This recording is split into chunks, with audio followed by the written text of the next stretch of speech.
Hello everyone, this is Physics Lectures, Electrostats, Lecture 26।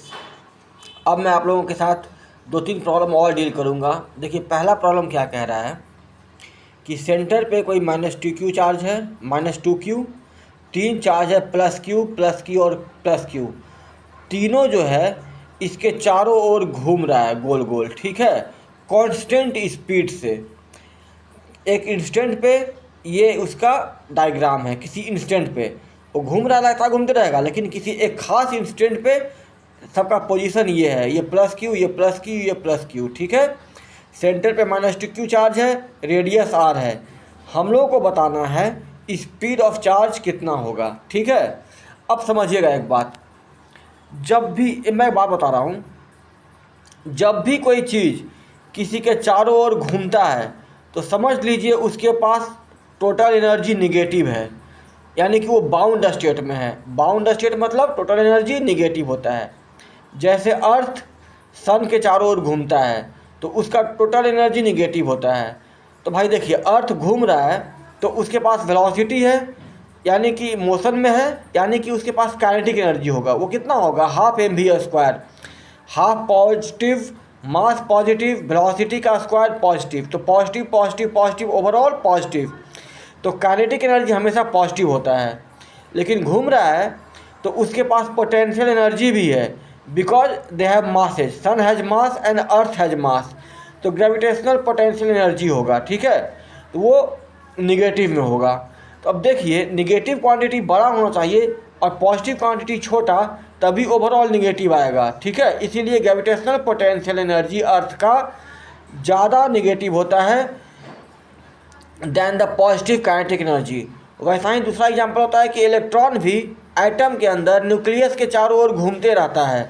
तो घूम रहा है, मोशन में है, तो काइनेटिक एनर्जी होगा और इलेक्ट्रोस्टैटिक पोटेंशियल एनर्जी होगा। तो इलेक्ट्रोस्टैटिक पोटेंशियल एनर्जी निगेटिव में होगा, काइनेटिक एनर्जी पॉजिटिव में होगा और पोटेंशियल एनर्जी का न्यूमेरिकल वैल्यू ज़्यादा होगा, ठीक है।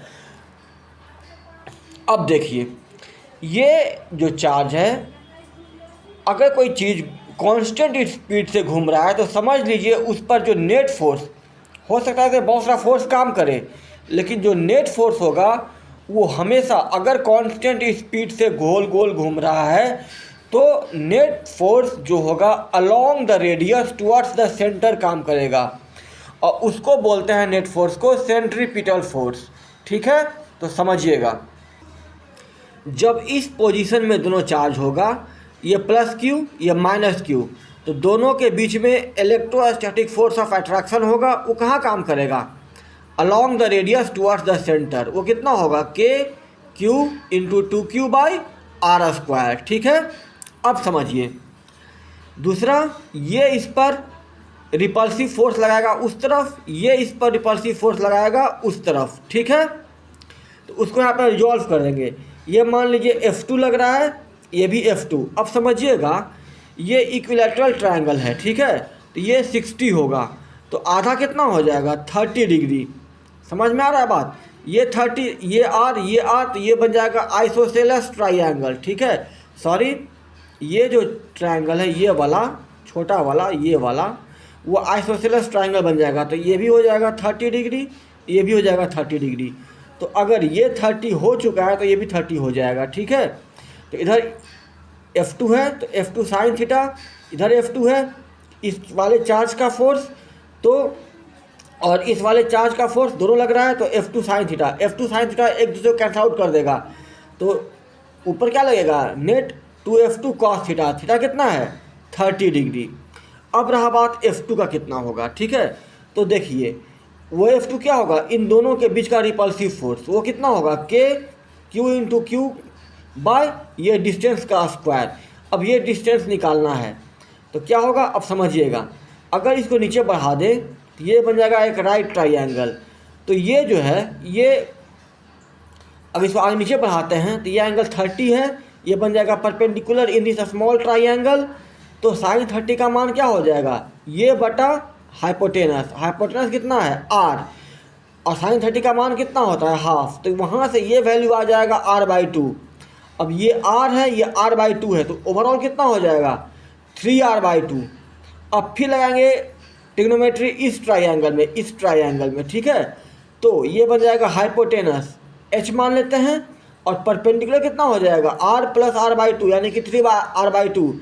ये एंगल कितना है 60, तो साइन 60 कितना होता है √3/2। तो यहाँ से ये वैल्यू निकल जाएगा, ठीक है। वो कैलकुलेट कर लेंगे तो F2 का मान आ जाएगा KQ²/3r²। तो ऊपर की ओर कितना लग रहा है 2F2 cos थीटा। तो देखिए नीचे लग रहा है K into Q by 2Q K into Q into 2Q by r²। ऊपर की ओर लग रहा है 2F2 cos थीटा।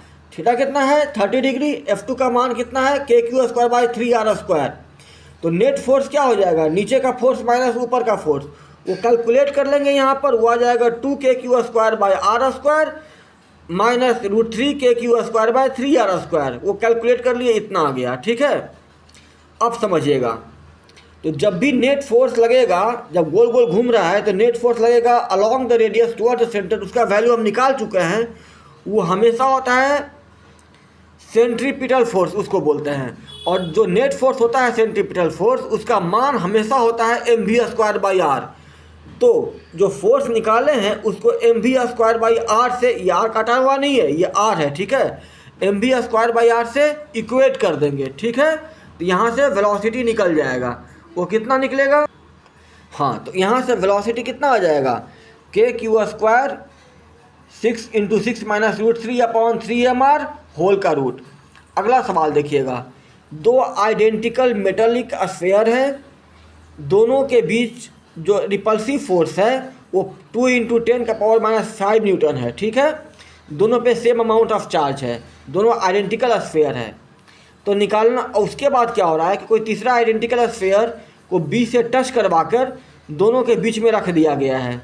अब उस पर नेट फोर्स निकालना है। क्वेश्चन दिया हुआ है, लिखा हुआ है, आप पढ़ लीजिएगा।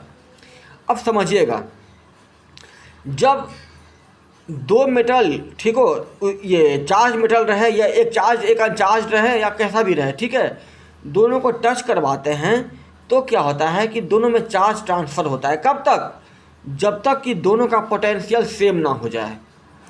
अब देखिए, जो C है आइडेंटिकल टू B है, ठीक है। तो जब C को B में टच करवाएंगे तो C और B का पोटेंशियल तभी सेम होगा जब दोनों पे चार्ज सेम होगा। तो हम मान लिए हैं कि शुरुआत में A और B दोनों पे Q चार्ज था, दोनों के बीच का सेपरेशन R है। जब C को पहले अनचार्ज है, जब B से टच करवाए तो C और B का पोटेंशियल सेम होना है। वो तभी सेम होगा जब दोनों का चार्ज सेम होगा, यानी कि B अपना आधा चार्ज C को दे देगा। तो B पे चार्ज कितना बचेगा Q/2, और C पे भी कितना आ जाएगा Q/2। अब समझिए, शुरुआत में A और B दोनों पे चार्ज Q माने हैं, सेपरेशन R माने हैं। तो फोर्स कितना होगा KQ/r²। उसका मान दिया हुआ है 2 × 10⁻⁵ न्यूटन। तो KQ²/r² का मान आ गया 2 × 10⁻⁵ न्यूटन। उसको मान लेंगे इक्वेशन 1। टच करवाने के बाद B और C दोनों का चार्ज सेम हो जाएगा। वो कितना हो जाएगा, B का नेट चार्ज का आधा यानी कि Q/2। अब यहाँ पे बीच में रख दिए। अब C पे चार्ज हो गया Q/2, A पे चार्ज है Q, सेपरेशन है R/2। तो A C को रिपेल करेगा, उधर लगेगा फोर्स। वो कितना होगा K × Q × Q/2/r/2 का स्क्वायर। वो आ जाएगा 2KQ²/r²। C और B के बीच में भी फोर्स एग्जिस्ट करेगा रिपल्सिव। BC को उधर ढकेलेगा, कितना K × Q/2 × Q/2/r/2 का होल स्क्वायर। वो कितना हो जाएगा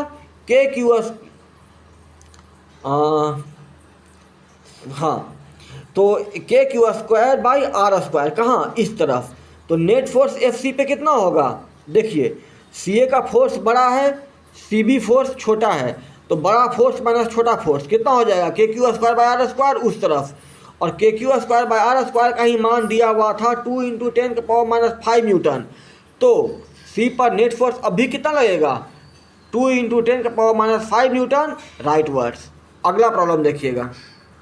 देखिए, 2 आइडेंटिकल चार्ज स्फीयर है, रस्सी से दोनों बंधा हुआ है, दोनों इस तरह से अरेंज्ड है। वर्टिकल के साथ ये स्ट्रिंग थीटा एंगल बना रहा है। उसके बाद इस अरेंजमेंट को किसी लिक्विड में डाल दिया गया है, ठीक है। और जिसका डेंसिटी जो है लिक्विड का वो दिया हुआ है 0.8 ग्राम पर सीसी, और जो ये स्फेयर है उसका डेंसिटी है 1.6 ग्राम पर सीसी। जब लिक्विड में डालते हैं तो भी थीटा सेम रहता है। समझ में आ रहा है बात? तो निकालना है कि लिक्विड का डाई इलेक्ट्रिक कॉन्स्टेंट क्या होगा। डाई इलेक्ट्रिक कॉन्स्टेंट मतलब रिलेटिव परमिटिविटी एप्सिलॉन आर। तो सबसे पहले हम लोग हवा में बात करते हैं। जब हवा में रहेगा तो रस्सी है, तो रस्सी अगर मासलेस रहता है तो हर जगह टेंशन सेम होता है, ठीक है। रस्सी के अलोंग टेंशन लगता है, रस्सी के अलोंग, ठीक है, वो मान लिए टी। तो अगर ये एंगल वर्टिकल के साथ थीटा है तो ये भी थीटा होगा बाय ऑल्टरनेट एंगल। इधर लगेगा टी साइन थीटा, ऊपर टी कॉस थीटा, नीचे एम जी लगेगा। इन दोनों के बीच में इलेक्ट्रोस्टैटिक फोर्स ऑफ रिपल्सन होगा अलोंग दिस लाइन, वो मान लिए एफ, ठीक है। तो ये अभी रेस्ट में इक्विलिब्रियम में है, तो ऊपर का फोर्स बराबर नीचे का फोर्स, दाएं का फोर्स बराबर बाएं का फोर्स। तो टी कॉस थीटा बराबर M G, T sine theta बराबर एफ। तो उसको लिख दिए हैं। सेकेंड इक्वेशन को फर्स्ट इक्वेशन से डिवाइड करेंगे तो टैन थीटा का मान आ जाएगा एफ अपॉन एम जी। इसको मान लिए थर्ड इक्वेशन, ठीक है। T cos theta equal to M G first equation था, टी साइन थीटा बराबर electrostatic force of repulsion second equation था। तो टैन थीटा का मान एफ बाई एम जी ये मान लिए थर्ड इक्वेशन। अब उठा के डाल दिए लिक्विड में। अब समझिएगा, तो हम बताए थे आपको कि वैक्यूम या एयर में जो नेट इलेक्ट्रोस्टैटिक फोर्स होता है दो चार्ज्ड पार्टिकल के बीच में, वो कितना होता है के Q1 Q2 by are square. के क्या होता है 1/4 पाई एप्सिलॉन नॉट। जब डालते हैं किसी मीडियम में तब कितना होता है 1/4 pi epsilon naught into epsilon R into Q1 Q2 by, ऊपर में Q1 Q2 बाई और नीचे में आर स्क्वायर। तो सब कुछ सेम रहता है, बस एक एप्सिलॉन आर भाग में लग जाता है, ठीक है। जब लिक्विड में डाल दिए उसका कुछ रिलेटिव परमिटिविटी रहेगा, तो नेट जो फोर्स हवा में या वैक्यूम में लग रहा था उसका एप्सिलॉन आर से भाग दे दिए, ठीक। अब समझिएगा, जब हम लोग पढ़ते हैं कि नीचे लगाते हैं एम जी, वो होता है gravitational force of earth on the body. लेकिन जब हवा है तो हवा, जैसे कोई चीज़ हवा में रखा हुआ है, ठीक है, ऊपर लटका हुआ है, तो उस पर एक बॉयंट फोर्स लगता है ऊपर की तरफ, ठीक है ना। तो जब लिक्विड में रहेगा तो उसमें क्या होगा, उस पर एक बॉयंट फोर्स लगेगा ऊपर की तरफ, ठीक है। और वो बॉयंट फोर्स कितना होता है भी सिग्मा जी। भी क्या होता है बॉडी का वॉल्यूम, याद रखिएगा। सिग्मा क्या होता है डेंसिटी ऑफ द मीडियम, और जी होता है acceleration due to gravity. This is the buoyant force, ठीक है, ऊपर की तरफ लगेगा, ठीक है। अब समझिएगा, तो वॉल्यूम मास इंटू ये मास बाय वॉल्यूम क्या होता है डेंसिटी। तो वॉल्यूम का मान क्या होगा मास बाय डेंसिटी। तो वॉल्यूम ऑफ द बॉडी को हम लोग रिप्लेस कर देंगे mass of the body by density of the body, ठीक है। तो जो नेट फोर्स होगा जो नीचे की तरफ लगेगा वो मान लिए एम जी डैश। वो क्या होगा नीचे का force M G minus buoyant force, और वो नाम दे दिए एम जी डैश, उसका मान हो जाएगा एम जी माइनस भी सिग्मा जी। भी का मान डाल दिए एम बाई रो, यहाँ से एम जी कॉमन ले लेंगे, आ जाएगा 1 माइनस सिग्मा बाई रो, ठीक है। आगे देखिएगा, मैं बता रहा था कि अभी भी थीटा का मान सेम नहीं हुआ है, तो टेंशन में तो कोई फ़र्क पड़ा नहीं। तो क्या हो जाएगा, जो हॉरिजॉन्टल कंपोनेंट है कैंसिल आउट। अब ऊपर की तरफ कितना लग रहा है, ये ऊपर के, सॉरी जस्ट अ मिनट। तो पहले tan थीटा का मान कितना था एम जी, अभी भी tan थीटा का मान थीटा सेम ही है। अब tan थीटा का मान कितना हो जाएगा F dash by M G dash, और एफ डैश का मान कितना हो जाएगा एफ बाई एप्सिलॉन आर, और एम जी डैश का मान कितना हो जाएगा M G into 1 minus sigma by rho, यहाँ से एफ। और tan थीटा का मान पहले कितना था एफ बाई एम जी, तो एफ से एफ कट जाएगा, एम जी से एम जी कट जाएगा, तो एप्सिलॉन आर का मान आ जाएगा रो बाय रो माइनस सिग्मा। रो का मान दिया हुआ है 1 माइनस 6, सिग्मा का मान दिया है 0.8, कैलकुलेट कर देंगे आ जाएगा 2, and that is the answer. तो मिलते हैं फिर नेक्स्ट वीडियो में, टिल देन थैंक यू।